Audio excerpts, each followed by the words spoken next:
animation director and now director since the middle season 5 of MLP.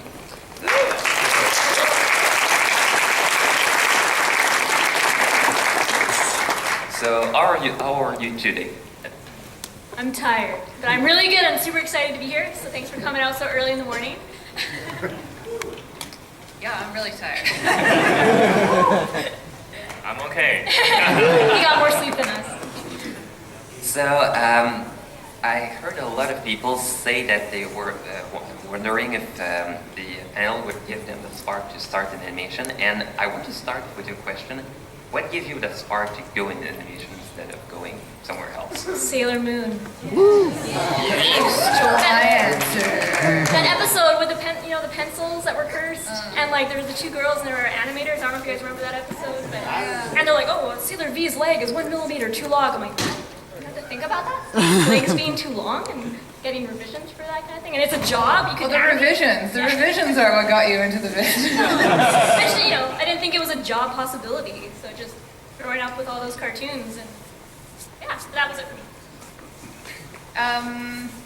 Since she already took Sailor Moon, I think I really started considering it seriously when ABC used to run Disney movies on like Friday or Saturday nights or something, and they had Pocahontas, and they had Glenn Keane come out before the movie started and kind of talk about the animation process, and that was the time that they first showed the rough scene for like their song "If I Never Knew You," and it had like in-betweens and partial animation. It was like an animatic, and Glenn Keane was talking about like, this is what animation is, and I was like, yes, that. And I was like 11 years old. I went to my mom and I'm like, I'm gonna be an animator, and they were like, sure, okay. And then yeah, that's what I did. So that feel. yeah, it's been good, even though I don't know how to animate. For me, I was a graphic designer, and even when I was back in Taiwan, so I came here, I just pursued the same kind of graphic design, so I went to college for it. On my third year, I met a couple buddies, and they showed me the project. They're in animations, and then they showed me they're actually pencil drawing with like all the papers, and they're animating the pictures. I'm like, what? You can make your pictures move? Because graphic design is like all still images.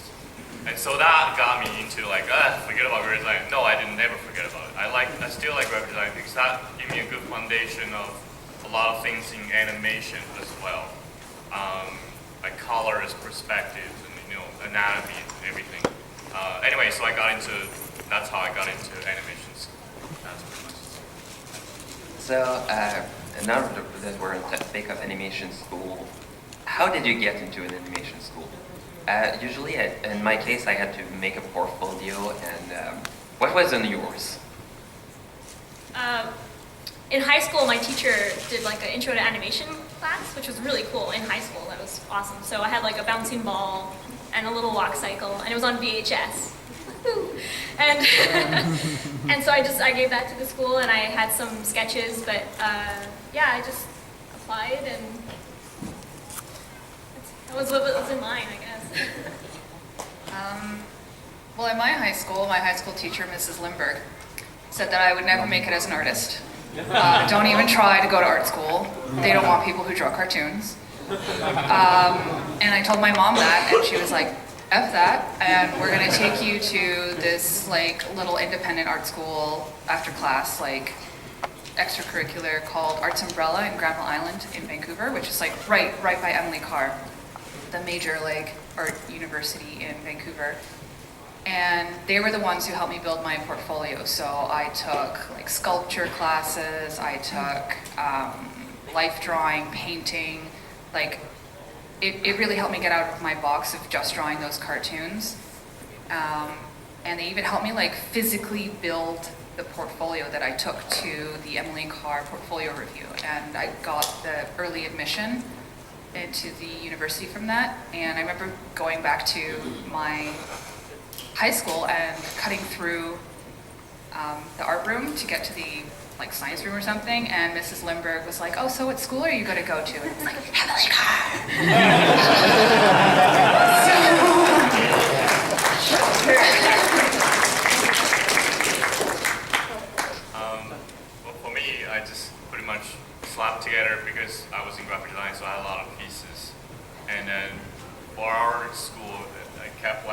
Canada.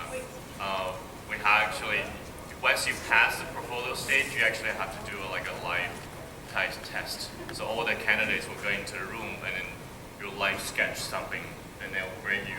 So that's like taking like 50% or 40% of your grades for you to getting. So you can't fake it.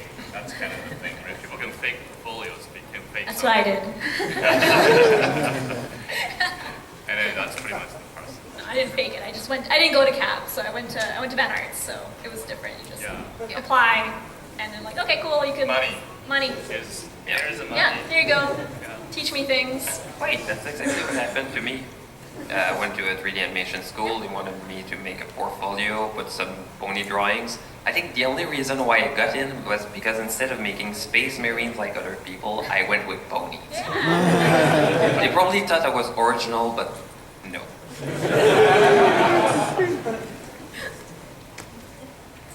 So, what brought you to DHX? Because I mean, that's DHX. I mean, that's one of the many, many, many studios. That's the best because, well, they work on the best show ever.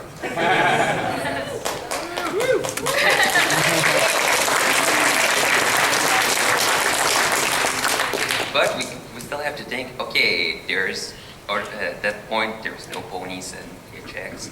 We really don't know. It's probably just one in a million. And what brought you there? Well, I got out of school, and there was kind of a bit of a drought in the industry, which happens a lot because you were contract to contract, and a lot of times it's 6 months only, and then hopefully, was our dollar on par with the US dollar? Is that in 2007? Yeah. Yeah, so like our dollar was the same, so a lot of companies, because we do a lot of service work for America, like, well, we want it cheaper, so they kind of took their business elsewhere, and I'm like, oh, well, okay, but I squeaked in and I got to a studio called Atomic, and I was there for a little while working on Atomic Betty. And then, oh yay! But I didn't animate on it. My very first job was doing the thick black outlines. Did you do that? I interned there in school and I did the black That was my outlines, job. and I messed it up so Oh, I did. bad. That's where I learned Flash. Like when I got hired, they're like, "Do you know Flash?" I'm like, "Yeah." I had like a week of it in school. A lot of it is you have to take it upon yourself and really try to learn these things. And I just got out of school, and 2 weeks later, I was in this job in front of a computer. I'm like, I know how to do this. But it was great because it wasn't, as much as I wanted to be in animation right away, it was really good because I got to look at everybody's scenes. Because I opened everyone's scenes and I did that blackout line in Flash. They got rid of it in season 3 because it took too much work. Yeah. And I moved, to another studio and I worked on Ruby Gloom, and then, that was a lot of fun. It almost killed me, but it was amazing experience, and lots of very, very late nights. And then again, that's when the recession hit, and there was like no work, and I just my friend from Ruby Gloom, she went to work on Kid vs. Cat it was called Studio B, and someone over there really knows it. And she's like, you know what, on Ruby we worked in this thing called Harmony, and I don't really like Flash, I like Harmony, so I'm gonna switch studios. So they need someone, and you still are looking for work, do you want in? And I'm like, yeah. So that's how I got in, and at the time I only knew it from other shows it was on, but that they were doing at the time.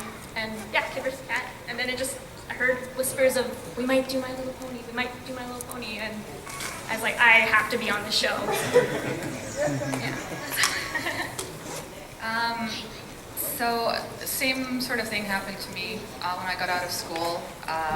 2007 was like a really, really bad year to be in animation.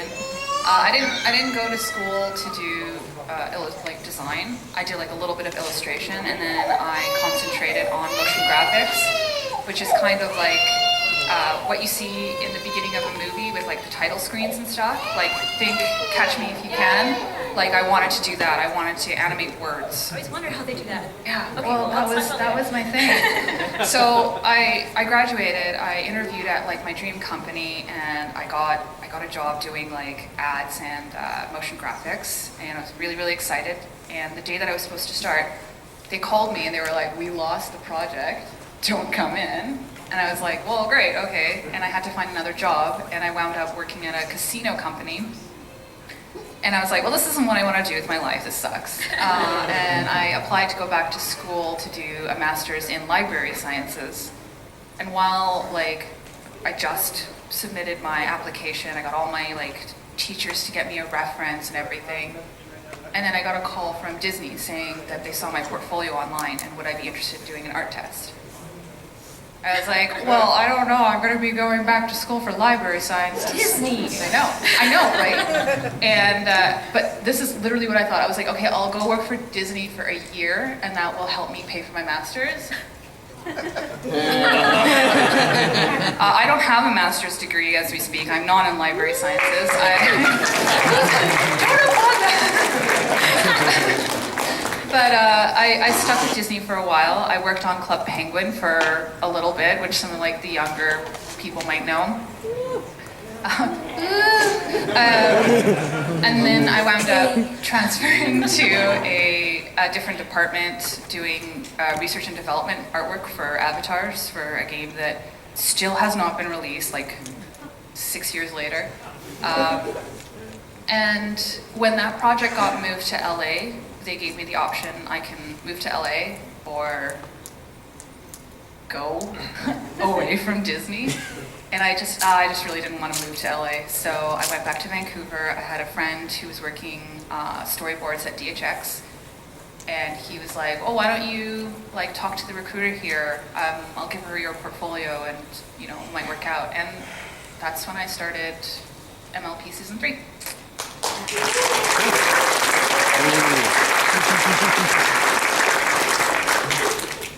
Well, it sounds like there's always downtimes for animation industry. Yup. Same happened to me. When I got out of school, there's absolutely nothing. And that was 2001. Like every 5 years? Yeah. And then, so there was absolutely nothing. And then DHS is called Studio B at that time. And then these guys were using computer. At my time, I was using pencil. There's pencil sharpeners in front of your desk. So I was doing cleanups, pencil cleanups on these giant pens as long as this table of backgrounds. And then I'd get paid next to nothing. And I had to work like long hours and stuff. But that's where I step in. That's when I know all the old guys in the studio when they're still there. Old time. Old time. That's why they introduced me as like an old furniture in the studio. And you never move. Just leave it as it gets dusty. They just promoted you directors to default. Like, he's been here so long. Let's just give him something. Dusty. It's funny because when you got, I heard that you were coming because I followed her on DeviantArt for years. Yeah. And I'm like, sorry. Yeah, I know. I'm like, she's gonna come here and work with us? Oh. Yeah. So I was a little fangirling over there. Now you know. Now I know. Secrets revealed. So, okay, so now you're in DHX. What is your first reaction when you're told, okay, we're working on My Little Pony, instead of going with conventional and drawn animation, we're gonna go with Flash. It's gonna be very, very cartoony. We don't know how it's gonna turn out. What is your first reaction? I loved it. I heard that we were doing it at the set, and I got to see the test and some of the designs, and I would bring all my ponies from the 80s to work. I decorated my desk just because I'm like, I need to be on this show. Me and my friend would like walk by the office that they were talking about the possibilities of pony, and I'd like brush my pony's hair. And I was like, I need this. So. And I walk over. It's like, what are you doing? Back down the screen. Actually, I was a little worried because at first I'm no hits to 3D, but they were thinking maybe 3D. You know, and I don't think it would have been what it is if it was. Oh. I think that graphic style really. Billy Fantasia. It would have been that, yeah. I showed that to my people on the team the other day. So, like, I started season 3, so I wasn't there, like, at the golden times when Lauren Faust was in the office. But I remember while I was at Disney going on a design blog talking about, like, people rebooting old cartoons. And, like, there was, like, a lot of hate for, like a revamp of Rainbow Bright or something. And then they, like, went on and talked about successful reboots. And they were like, look at what they're doing with My Little Pony. It's so cute. It's so graphically pleasing. And I remember like scrolling by and being like, oh yeah, My Little Pony. I had like a couple of those when I was growing up. Scroll. And then when my friend was like, oh, come to DHX, and the recruiter mentioned that like, oh, there's an opening on My Little Pony. I was like, oh, that's cool. And she's like, have you watched it? And I was like, yeah, of course I've watched it. Torrented like all 2 seasons. I want to watch everything. And I was thinking like, oh, it was gonna be kind of like what Club Penguin was to me, where I was like, eh. But like I watched it and I was like, this is so good. And like Winter Wrap Up was stuck in my head for like 2 years. It is my favorite episode still. And I was just like so excited, like, oh, I get to work on this like successful reboot that's like really good. And then I learned it had this huge fan base too. So I was like, oh my god, I'm so lucky. I was there from the very beginning, even when Lauren proposed this project to the studio. We had to do like a short to present it to Hasbro, make sure we are capable to do this job in the studio. There's a lot of back and forth, a lot of like new script writing for the Flash, and then tons of testing, and then I think Jason and Woody back then did a lot of good jobs to actually because the studio is used to like a certain pipeline, like how the new show starts, you just get into it and do that. But this time, because Lauren as well, I think we were able to convince them that we need a more preparation time before the season actually starts. So getting ready for more assets and not benefits later on. You can actually, instead of fixing stuff, you're plussing up stuff. So that makes a huge difference. And I think for all the builds and at every stage of the show, that really pays off of what we are today. Like because that makes us stand out from other shows. Yeah, we got a good base. Not bragging, but.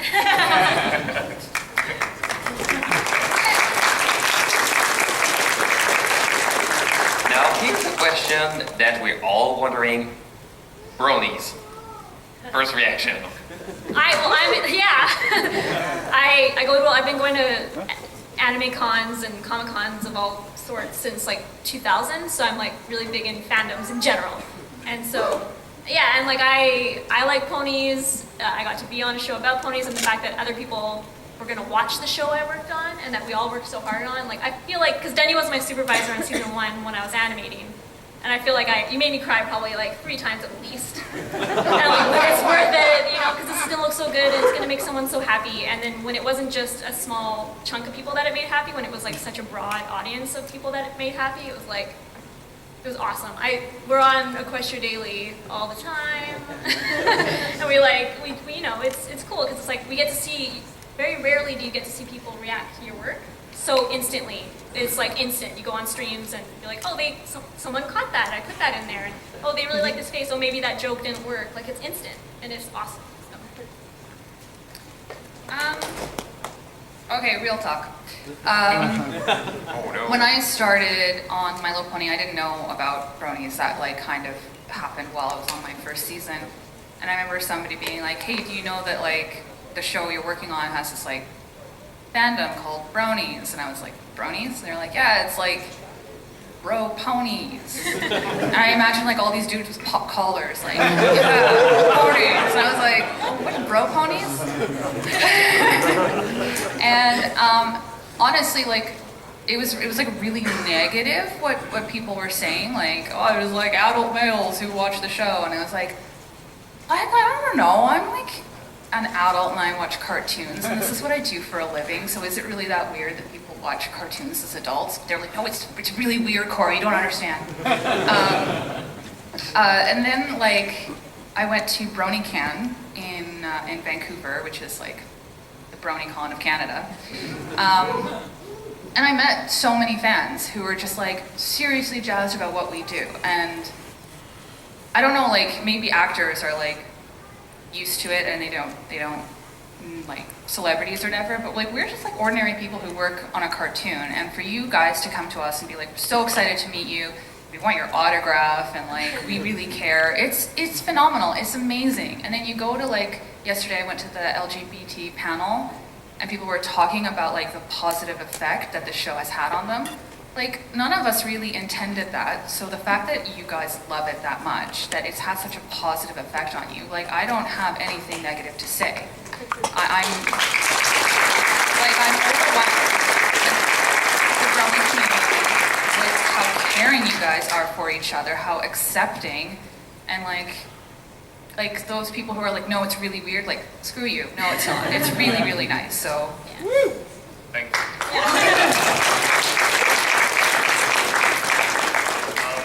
For my experience, because I was just, a guy in the studio doing the work, doing what I was told to, and do the best what I can. So when I started hearing this Brony happening, I've been to a lot of shows in my career, and every show has its fan base, but it was never this large, right? Substantial. I can make convention out of it. So in the beginning, I was like, people like you said, people like, oh, Bronies, like they're overage. Our target audience is from 6 to 11 years old. But I guess the directors are doing a good job in telling the good stories and making connections to the people. And then we start hearing like Iraq soldiers. There's a guy who shot an enemy and got really a phobia, like couldn't talk to anyone. And someone started to play My Little Pony to him, and then just play every day. And slowly he's, getting happier and happier. Eventually he wrote a letter to us, thanking us, like, actually you solved this psychological problem because of the show. So that's something.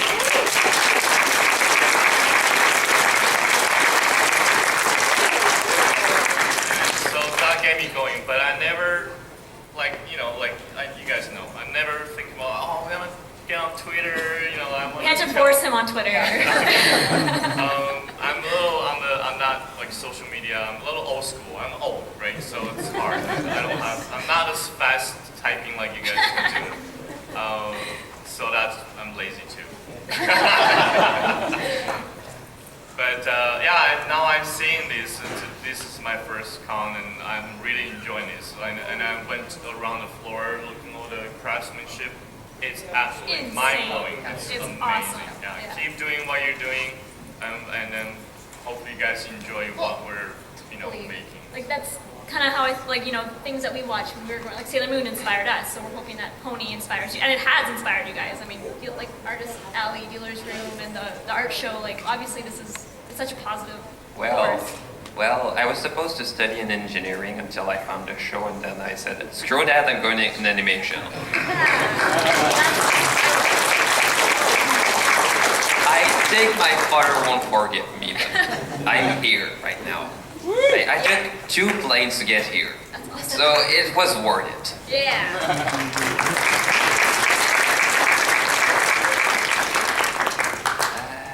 Now, we're talking about Bronies, Equestria Daily, the fans, their reactions and all. Animation errors. Everybody makes them. I make a lot of them. And what is it for you, that feeling that there's always one Brony who will look frame by frame, every single pixel if there's something wrong? I mean, there's Little Shy with his channel making everything wrong with it. He finds out when there's a bit of We watch those. Do you learn from them? Well, the main thing I think people don't realize is how many hands touch one single scene.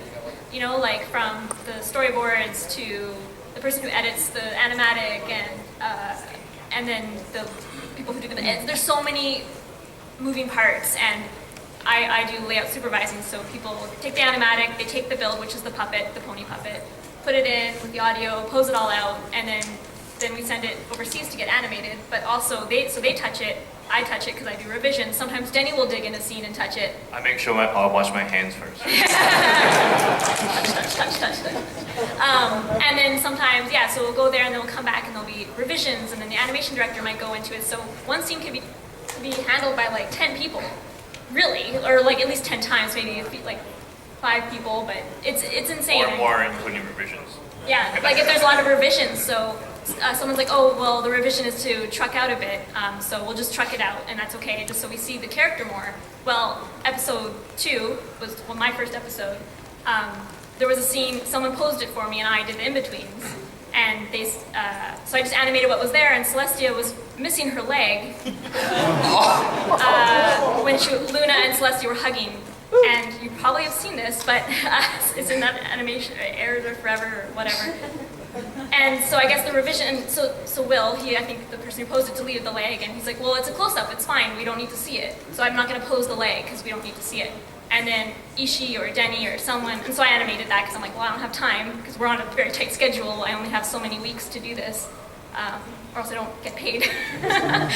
So rush through it, no leg, it's okay, it's close up. I think Denny or Ishii called, well, it's got to truck out a bit so we can see more of their reactions, and they just trucked out really quick, or someone did anyway. A revisionist maybe trucked out quick, didn't notice in the bottom corner that Celestia was missing her leg. Because we're like, go, go, go, go, go. Shipped off, made it on screen, missing leg. You know, it sucks, and you see it and you're like, oh, because we do honestly try so hard, but it's impossible sometimes. Well, it once in a while does something great. With Derby Hoops. Yes. Yeah. That was it from a track out. Exactly. There's like that Cyclops pony, the Cyclops one. If I remember right, that one was a bug with the front view mixing with the 3Q. Yeah, it was the timeline on his head comp wasn't extended. Oh, So yeah. it looped and it. Well, Yeah. as long as you don't have, you know, the loop with the spin of the pony, as long as you don't have that in a scene. It happened. I think it happened last season, at the very end of one. Like there was the Exorcist head spinning. It was like at the very, very end. I think it was Rainbow Dash, and and again we see that and we're like, oh no, because we want it to be the best show it can be. But in the end, humans make errors, and Oh yeah, we've gone through so many stages of checking. yeah, you don't, and that's the thing is also you don't realize how many stages of checking we And do, at the and end, you stuff guys still still gets pick something. we still find stuff. Have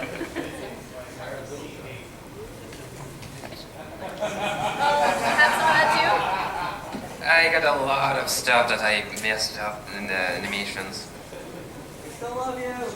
Thanks! And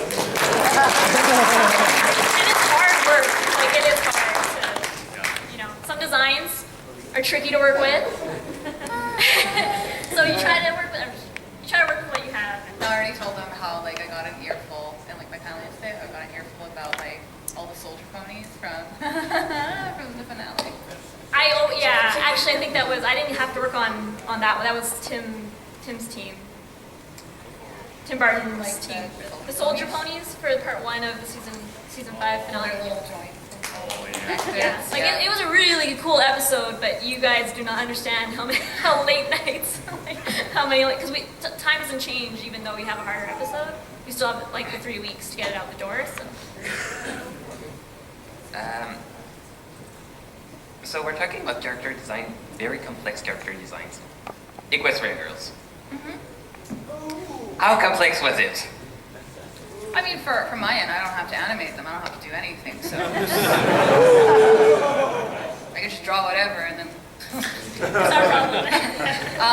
I mean, Equestria Girls was an interesting process because we had to think about how these pony characters are going to look in a human world, and that had a lot of stuff that we had to think about, including skin tones.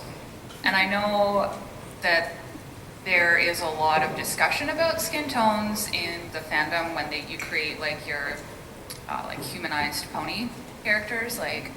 You're very specific about what you want to see, and then we were we don't want to mess with that. We don't want to go into that area. So we were thinking okay, what if we kept their pony skin colors, and this is not a human world. This is something in between. And I went from little chibi kind of girl designs all the way up to just a ton. We just did the whole pendulum, and what we settled on was a nice in between for the doll designs and the initial designs that we wanted. So it wasn't really complex in terms of animation for the design team because we didn't have to really deal with that, but it was how do we find the balance between what the toy looks like, what we want it to look like, and how do we fit it into what fans might want to see. So here's a question that, okay, it sounds a bit hard because I asked the same question to Danielu and he wasn't sure about the best answer to give, but something you're really, really, really proud you got in the show that would never have happened if you never pushed for it to happen. What did I ever push for? I mean, like, Leg. sorry? It didn't happen with the leg. Oh. Yeah. I don't know. Like sometimes we don't think something will get in, like the little grumpy cat cutie mark, or like the pony that shows up at the end of the Canterlot Boutique or whatever the episode is, where Rose of Rarity song was. Like we call her the Love Yourself pony because her cutie mark is her own face. So like we didn't think that she would make it in. Charmaine. How do you say her last name? Verhagen? Charmaine designed that character, and Rebecca and I just really loved it, and we were like, why don't we just like try to get it in the show? You never know. And then like little stuff like that gets in, or like little like cameo references that we do that we're like, I'm not sure if anybody's gonna pick up on that, and then you guys do, and we're like, yeah, like all that stuff, the little stuff we're really proud of. Favorite episode you worked on? Favorite? Yep. For me, I think it was part 2 of season 2 finale with Chrysalis and. Like Interlock Wedding? Yeah, like 226 or whatever. That one was like probably my favorite. I love musicals, and it had some great music in it, and kind of that like Ariel, like Little Mermaid scene type thing with the looking in the mirror, and and I did the part in the beginning when she was in the crystal caves with all the lighting and like all the. That took a long time, just trying to get like all the duplicates and masks and everything working, and I got to stay an extra week to help the supervisor at the time, Joel Dickey, to get that thing out the door, and I got to do some more battle scenes, and there was that part where they're all like, bam, like they're fighting the changelings, and they each had their own kind of like fight card, and there wasn't one for Pinkie Pie, and I was like, oh, she's missing one, like why doesn't she have one, and she should fight with her cannon, and so I asked, and they said, okay, and I got that in there, so that was cool, but that was my favorite.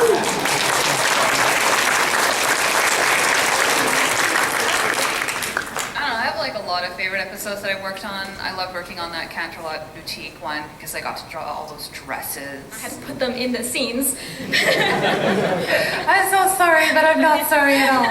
I love working on the finale episode, doing all those alternate timeline things. Like one of the favorite designs was like Rarity's like evil Nightmare Moon outfit, like the little bow tie bun. I just was like, yes. And I love working on the Apple Family reunion and doing all those like Apple Family characters. I don't know. There's so many. Did you say last time that it was the dragon one? Yeah, it's just because I used to animation direct and only in charge of animation. I mean, I've done every second episode. Me and Yishi kind of like, take one. But now into directing, I think now whatever shows on screen is actually putting the effort, making the cuts, and the story flows, and making sure the character is conveying whatever they're trying to, like, sending the message that the viewers can understand. So the dragon, the Gauntlet of Fire, is kind of like one of my, I think the big one of my career, pretty much. It was an extremely difficult, a great script written by Joanna and Christine, and then we know it's going to be difficult and even judged by the production side of point. But I think we did a good job for compensating like what Flash can do, and we definitely pushed the limit for. I mean, in the board stage, I even like for that episode, I pushed a lot of poses, a lot of perspective for Amber and stuff, but I reused that in different various like situations and shots. So it's always she coming forward towards the screen, but maybe the background is something different. So that way you build the pose you can reuse somehow, because it's so hard to redraw everything. So, yeah. So we're talking about Adobe Flash, which is, well, in your case, Macromedia Flash, since you're using Flash 8. You're having a lot of limitation with Flash. What is the most difficult thing you've done in Flash that you couldn't help with After Effects or with 3D animation? I think Crowds. Flash 8's limitation is like, yeah, it's Crowds. crowd scenes. Crowd scenes. Like the wedding, the Canterlot wedding, when they were kind of like looking over the balcony and there's all these little ponies and little dots, and it's like you cannot play it. Like it won't play in real time. Like you scrub through, if you hit undo, it crashes. So, and then you try to hit save and it crashes. And Yeah, you can't crowds. even make a movie. You make a movie, you have to wait 5 minutes. Hit a keyframe, make wait. coffee, come back. Oh, it's not ready. move a keyframe, wait. So there are definite limitations. Flash 8 is really old. I don't even know when it came out. But I think 2004. yeah, there's way better versions out there, but we're on Flash 8. But it does what we need, so. Yep. Yeah. Do things crash when you guys are, do you draw on paper? I don't even know. You draw on Flash? I mean, sometimes Photoshop crashes and Sometimes. flip the desk and then, you know, but like, nothing like that. Nothing like, oh, I have to like wait 2 hours. I remember that like from like motion graphics, Yeah. but like, oh, my job's easy. Eh. For the technical side. It is upsetting when, yeah, your hands are tied by your tools, which is, sometimes you're like, I just wish I could draw this, or I just wish we had a 3D camera in this program where we could just make a thing and spin the camera around, because a lot of times the board artists get ambitious, and we see some of the cuts that they want to do, or that you guys want, and it's just like, you know, we're using Flash. Like, these characters are flat, you know, it's supposed to be graphic and flat, and then all of a sudden now we're doing these like Three-dimensional. cameras spinning around a character, and you know, it works though. Yeah. We push it to the limits.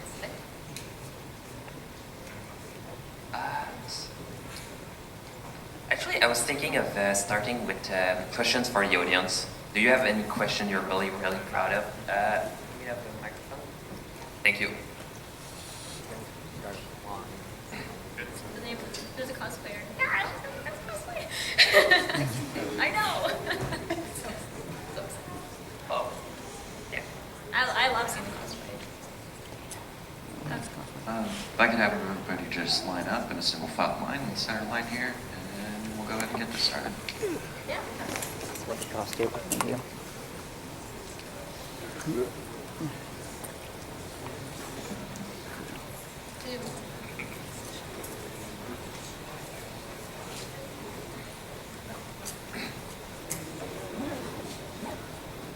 Let's get my other favorite episode. Oh, there we go. For the honor of PQPD, why not Two Boom? Move on to Two Boom. I think, you know what, actually, I think it was originally thought of when they were doing that test. Like, James Woody, one of the directors at the time, came to me because I had used Harmony for Ruby Gloom.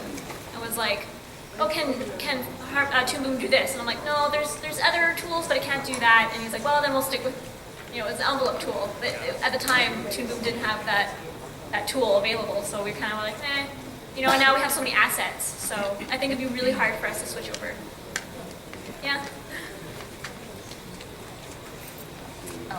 So one of my questions is, well, first off, I'm quite curious about how the lip syncing usually works when it comes to animation. Now, I understand that voiceover artists do the recording first before the animation start, but by the time the animation process begins, how long will it take to the process, and what is the method of the process to make the lip syncing work in a finished animated work? That's actually like one of my favorite parts of doing a scene. I like it. It's kind of zen. You kind of get into, I don't know, I mean, like they record it and the storyboards, the artists do the boards, and it's kind of the last thing you do on a scene, I think. Like Usually. you do all the posing and you make sure that the facial expressions are there, and then you just, I'm not sure if this is answering your question, but you just kind of scrub a whole bunch through the timeline and listen, oh, it sounds like a oh, even though she's not saying, oh, this, you know, maybe this mouth works better than that mouth, and you key it out, you pose it, you listen, and you're like, oh no, not working again. And it's, I don't know, like. I have a good rule is you of course you want to key out the not the consonants but the vowel Yeah. vowel sounds, making sure that the mouth can pop open but when they close, make sure the E is closed. And that's the trick, because that's how we speak. We can pop open, and then you always put like, you always pop open before the sound happens, 2 frames before you hear them. And then when you play it real back, it's like syncing properly. If you put it at the time where the sound happens, you always delay. Yeah, it sounds That's like a lag. a little tip. Like Pinky, she's a really fast talker, and there's a whole lot different pace. Like kind of like Hades from Hercules, he talks really fast. And if you compare Hades and Pinkie Pie, they're both really fast, and that's a lot of work when it comes to matching the syncing. Yeah, like you can't go with every single word, because then it would be like, so yeah. So I mean, you just go with the sound, and sometimes you have to skip vowels by just holding the mouth open a little longer. Now, it's only reads when you play. I feel like the character is talking, then that's pretty much. It doesn't have to be exact. Yeah, it can be exact. Not when they talk that fast. Yeah. Thank you. So I was curious as to why in Twilight's Kingdom they weren't allowed to show punching, either character punch each other, but as we've seen in the past, like in Candlelight Wedding, we saw quite a few punches given to certain characters, like the Changelings, and we've seen like maybe a few punches from other characters, not directly in the face, but maybe hit there, here and there. But what was the difference between allowing it in Candlelight Wedding and Twilight's Kingdom? You know, yeah, like we're usually not allowed to show punches in the face. Yeah. We can do like shoves, you know, like if it's not like a big hit. Like Yeah, you it can depends push. on the character too. Like sometimes the network will be like, no, this is too hard for kids. You don't want kids to see like, you know, you're like slapping someone's head all the time. Instead of slapping, you can just do like this. But- Since you did it, I had to do it back. So that's Yeah, beat up Cora thing. No, I'm not really sure why the distinction was made. I feel like also it depends on the cuts. Like if it's I think for some of the changelings, like with those the cards that I was talking about, there's like kind of you don't see the impact in those drifting cut scenes where they're, you know, it's like Twilight was blasting a changeling and he was just kind of falling backwards or something. You don't see the impact as much. I'd have to rewatch it. Now yeah, you don't see the impact. It's just like a graphic representation of what's happening after the impact. But yeah, I mean, I'm sure there were some that got through. I don't. Good question though. Because we saw Wingwood Dash punch clones of herself when she was defending Fluttershy. But Oh yeah. Oh yeah, but hitting when himself. you really see a bad guy, you know, like when they really wanted to hurt you, then it's time to, you know, hurt back. Good question though. Do you ever put your emotions into when you're animating something? Like when, like if you're sad, then like one of the characters are sad or something like that? Yeah. I mean, actually, a lot of times we listen to the voices, and the voice actors, as you guys know, are so great. You listen to it over and over again, and I have a mirror by my desk, and sometimes you just like you're working on something, and you realize you go to talk to someone, and your jaw hurts, and you're like, why is my jaw hurting? It's because you're doing like this all, like while you're posing or animating or whatever, you're kind of making the face of the characters. You're trying to internalize trying to internalize what you're hearing and what the scene looks like and what the character looks like. I find that my own emotion doesn't get as into it because I'm really focusing on the voices and stuff. But maybe there are some times when I'm like, oh, she looks a lot more angry than she should be. Maybe I'm angry at the scene or something. I need to come back to it with fresh eyes. So I blame it a we bit. acted out, like, you know, when we were doing animation in-house, I'll go to their desk and it's like, this is how you should do it. Ah! Instead, like, yeah. So, yeah. So. I was wondering if there are any additional challenges in like animating vehicles like wagons or Pinky's helicopter or stuff like that. And I'm taking that as a yes. yes. Very hard to do in Flash. A lot of limitations, and based on, like, we had to work with designs and everything together. A lot of times we try 3D, like the Timberwolves, that eventually just turn 3D. There's no other way to do it better.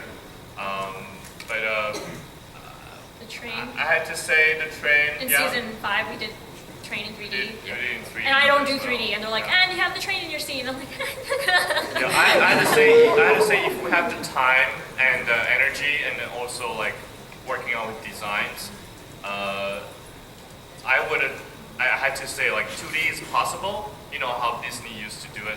They just do it in the old times, but it needs a lot more time. and we just don't have that. Yeah, we don't have that. Like I worked on Rescue Bots, Luxury. Transformers Rescue Bots, and we would just try to cheat. I mean, there was some 3D, but if we had a prop, like there was this one Jeep, it wasn't 3D. We didn't have time to make it 3D, so we just had it. It was supposed to kind of go and turn, and we just had to go off screen and then come back on screen in the proper. You have to find cheats. It's all about cheating. Like you just have to cheat the shot. So we do what we can. And a follow-up question to that, say you were in that show to have to do like an exhaust plume or like an afterburner. Would there be any, what would the limitations be in that regards? For like effects. Yes. On Rescue Bots, we had an effects team, which was amazing. Pony, we've never been so lucky, but sometimes the designers will design kind of a style of an effect. Like this is what this explosion looks like, or like sometimes it's just a key. Sometimes if the effects designer or the designers have animation background, I mean, they'll do a bit more information. Like Matt will actually go in and pose some of the effects, so we have an idea, or we could send it to Top Draw and make it in between it. But we have so much reuse stuff by now, like a reuse library, or we know what this horn magic looks like, so we'll reuse it, or we'll see what Ben, our AFX guy, can do. So we just have to do it a lot of times, so sketch it out. So, I'd like to thank you and keep up the good work. Thank you.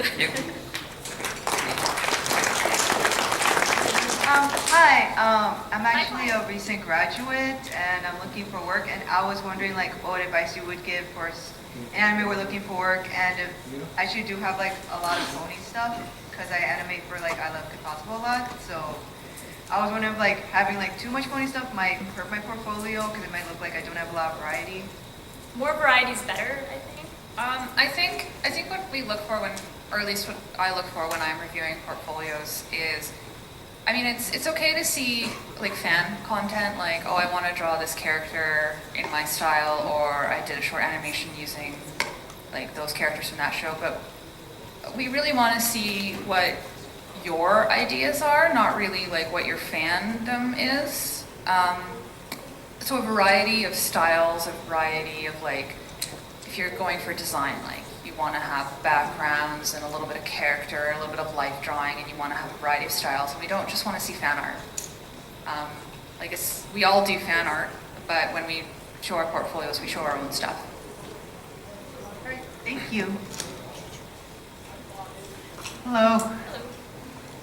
You mentioned scenes that you didn't think would make it into the show actually make it into the show. Are there any scenes that you wanted in the show that ended up not making the cut?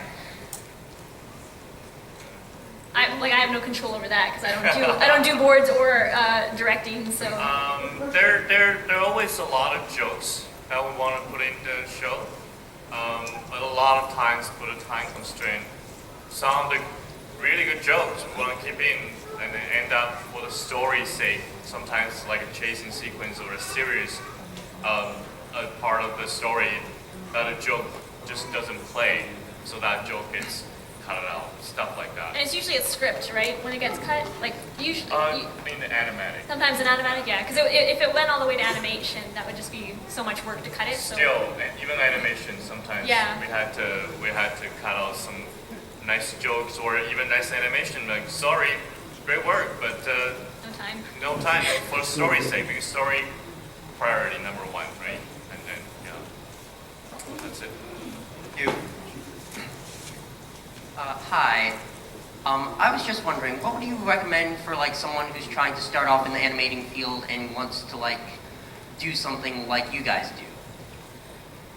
Oh, You so can answer that. okay, Yeah. so well, I'm a fan. So what you're gonna need to do if you want to learn animation, well, first of all, you need an animation software, but you're gonna have to start in the animation software and have some fun. Just for with Flash, for example, just to know how to make a tween work between a frame and another. A bit of simple play with the loop, have the ease and all. And then when you get used to the software, then you can have a lot of fun.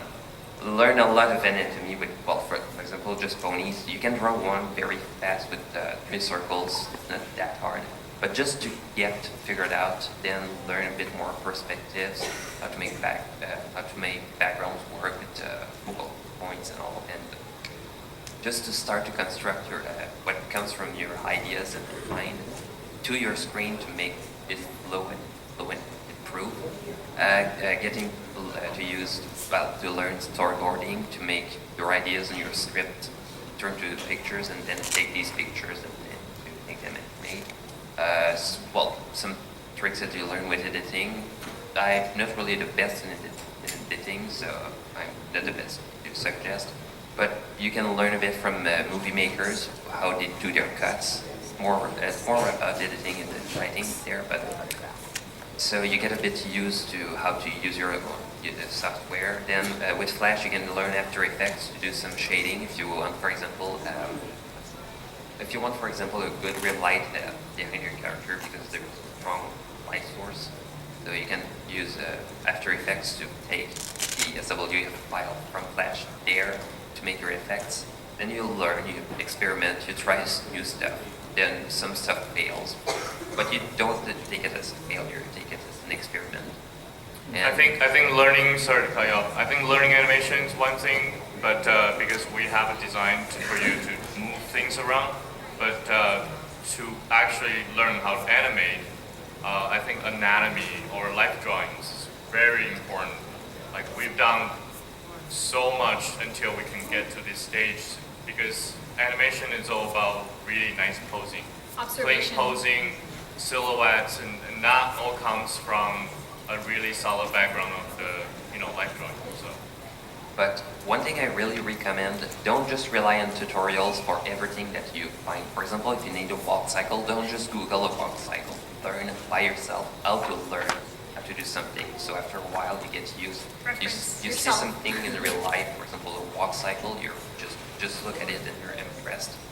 And yeah, we don't have a lot of time, so we're gonna have to speed up with the questions. All right, so the Tyrek versus Twilight Sparkle showdown. Yeah. What sort of inspiration did you get for that scene? That was Johnny DeSaro, right? Not DeSaro, Johnny Casciano. Sorry, it's 2 Johnnies in animation. He boarded that sequence. Oh. I think it's obvious, like Dragon Ball Z, right? Like anime. It was very, and a lot of us I worked on that episode. I got to supervise on it, just supervise the posing, not the animation. That's the animation director's jobs. But yeah, a lot of anime reference. Oh, we have another panel at 5, Denny and I. So if you guys we're gonna go more in depth with animation. At 11:15, we have a fan animator panel with me, Shades of Everfree, Basico, Victor Vortex, and we have a special guest. I'm not telling you who it is, but you're gonna be very excited. You can always go more into stuff later. And I premiere some stuff, so you're gonna have a lot of fun. Good morning. Morning. So my question to you guys is, there's a lot of references in the My Little Pony episodes with some of the ponies like actually looking like certain other characters from other series, or like direct meme to others from the internet. What is that process like? Like what exactly goes to, hey, we're going to put these 2 pony characters in the background that seemingly looks very similar to the characters from BioShock Infinite. You mean like jokes in the background, or like references from movies and stuff? Okay, so the reference stuff. Yeah, like for example, like early on in this in the MLP season, there's a reference to the Big Lebowski one of the characters. Yeah, I guess is it the storyboard artist who do that? Sometimes it happens like in the design stage, like Jim or Penny would be like, oh, can we kind of like make a little reference to this? And we try to do it without being like super overt about it. Like we don't want to like get too pop culture-y, but like sometimes it's kind of funny, so we just put it in. And sometimes, yeah, it's the storyboard artists who just kind of have something in the background, and we like pick up on it. We're like, oh, okay, that's cute. Let's actually put that in, and let's design that. And so My question's for all of you guys. What's your favorite season you worked on? Sorry. What's your favorite season you worked on? Favorite thing? Favorite season. Season. Yes. Oh. For all of you. Oh man.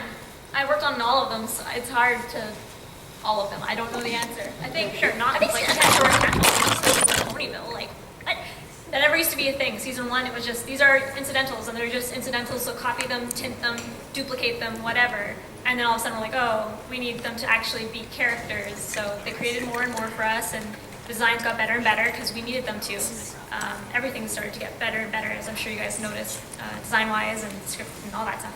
But yeah, we have kind of files that we made, just town, and sometimes we use like incidental number 1, or sometimes they have those names, and sometimes we have names that Hasbro gave us, and sometimes they don't have names, but we're like make them ourselves or take names you guys, just so we know who they are. But yeah. Yeah, a lot of the times I design based on what the scripted name is, which sometimes doesn't show up in the show, or it'll be like pony number 3, and I'll be like, cool, I'm gonna make this for pony number 3. And as for like body types, we have like a master file of all the different body types we can use, and we try to stick to that. Like there's like the tall pony and short fat pony, and a lot of the times when I go on the wiki to see what you guys have named the characters, like they make reference like, oh, she shares a body type with like Fleur de Lis or whatever. And I'm like, bingo, yeah, it's that body type, because we want to minimize how many new things we have to build all the time. So we just kind of like pull the body types that we like. For Rarity's assistant in her boutique, like I wanted like a tall kind of like British, like Emily Blunt style pony. So I picked Fleur de Lis' body type because I'm like, yeah, that kind of portrays what I want the character to look like. And you just build up from there. Thank you. So, unfortunately, this was our last question. We ran out of time. I was sure it would be 75 minutes, but so I'd like a round of applause for our